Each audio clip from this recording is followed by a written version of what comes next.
തിരുവനന്തപുരത്ത് വീട്ടിലെ പ്രസവത്തിനിടെ അമ്മയും കുഞ്ഞും മരിച്ച സംഭവത്തിൽ ഭർത്താവിനെ പോലീസ് ചോദ്യം ചെയ്യുന്നു. വിവരങ്ങളുമായി ചന്തു ചന്ദ്രശേഖർ ചേരുന്നു. ചന്തു, എന്താണ് വിശദാംശങ്ങൾ?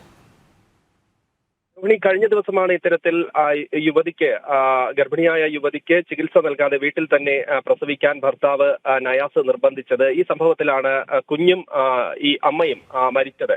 ഇതിൽ ഇപ്പോൾ പോലീസ് അസ്വാഭാവിക മരണത്തിന് കഴിഞ്ഞ ദിവസം തന്നെ കേസെടുക്കുകയും ഇപ്പോൾ ഈ നയാസിനെ നേമം പോലീസ് സ്റ്റേഷനിൽ ചോദ്യം ചെയ്ത് വരികയാണ്. പ്രധാനമായും ആരോഗ്യ പ്രവർത്തകർ അടക്കം ഈ വീട്ടിലേക്ക് എത്തി ഈ കുഞ്ഞിനെയും അമ്മയെയും ആശുപത്രിയിലാക്കണം, അവർക്ക് വേണ്ട ആധുനിക ചികിത്സ നൽകണമെന്ന് നിരന്തരം ആവശ്യപ്പെട്ടിട്ടും അവരോട് കയർത്ത് സംസാരിക്കുകയും ഈ ചികിത്സ നിഷേധിക്കുകയുമായിരുന്നു ഈ ഭർത്താവ് ചെയ്തത്. ഈ സാഹചര്യത്തിലാണ് ഭർത്താവിനെതിരെ ഗുരുതര വകുപ്പുകൾ ചുമത്തി തന്നെ കേസെടുക്കാൻ പോലീസ് തീരുമാനിച്ചിരിക്കുന്നത്. അതിന്റെ അടിസ്ഥാനത്തിലാണ് ഇപ്പോൾ നേമം പോലീസ് സ്റ്റേഷനിൽ ഇയാളെ ചോദ്യം ചെയ്തു വരുന്നത്. ഇയാൾക്കെതിരെ കർശന നടപടി സ്വീകരിക്കുമെന്ന് കഴിഞ്ഞ ദിവസം തന്നെ നേമം SHO വ്യക്തമാക്കിയിട്ടുണ്ടായിരുന്നു. എന്തായാലും ഈ കുഞ്ഞിനും അമ്മയ്ക്കും വേണ്ട തരത്തിലുള്ള ചികിത്സ ലഭിച്ചിട്ടില്ല എന്ന് അവിടുത്തെ ആരോഗ്യ പ്രവർത്തകരുടെയും കൗൺസിലറുടെയും അടക്കം മൊഴികളിൽ നിന്നും വ്യക്തമായിട്ടുണ്ട്. പോലീസ് ഇപ്പോൾ ഇൻക്വസ്റ്റ് നടപടികളിലേക്കും കടന്നിട്ടുണ്ട്. ഈ മൃതദേഹം ഇപ്പോൾ തിരുവനന്തപുരത്തെ സ്വകാര്യ ആശുപത്രിയിലാണുള്ളത്. അവിടേക്കെത്തി പോലീസ് ഇപ്പോൾ ഇൻക്വസ്റ്റ് നടപടികളും പൂർത്തിയാക്കുന്നുണ്ട്. എന്തായാലും ഈ ആധുനിക തരത്തിലുള്ള ചികിത്സയ്ക്ക് എതിരായിരുന്നു ഭർത്താവ് എന്ന കാര്യമാണ് പുറത്തു വരുന്നത്.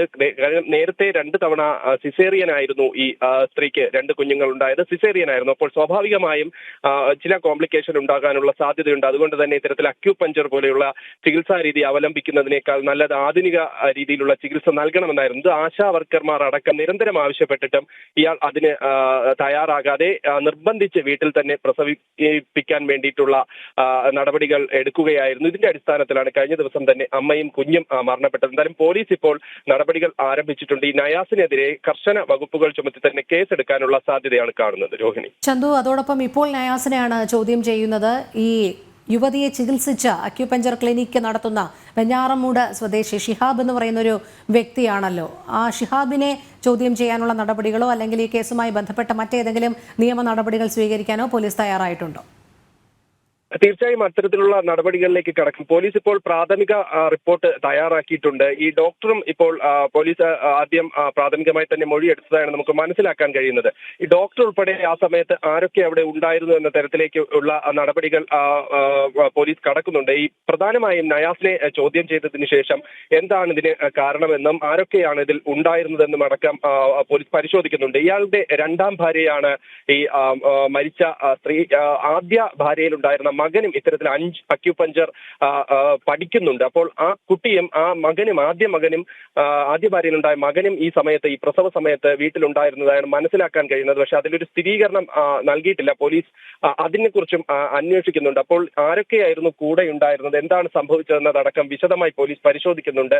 ഇന്ന് തന്നെ ഈ നടപടികൾ പൂർത്തിയാക്കി ഈ ഡോക്ടർക്കെതിരെയും ഭർത്താവിനെതിരെയും ഗുരുതര വകുപ്പുകൾ ചുമത്തി തന്നെ കേസെടുക്കാനുള്ള സാധ്യതയാണ് കാണുന്നത്. എന്തായാലും പോലീസ് ഇപ്പോൾ നയാസിനെ ചോദ്യം ചെയ്യുന്നതിനോടൊപ്പം തന്നെ ഇൻക്വസ്റ്റ് നടപടികളിലേക്ക് കൂടി കടന്നിട്ടുണ്ട്.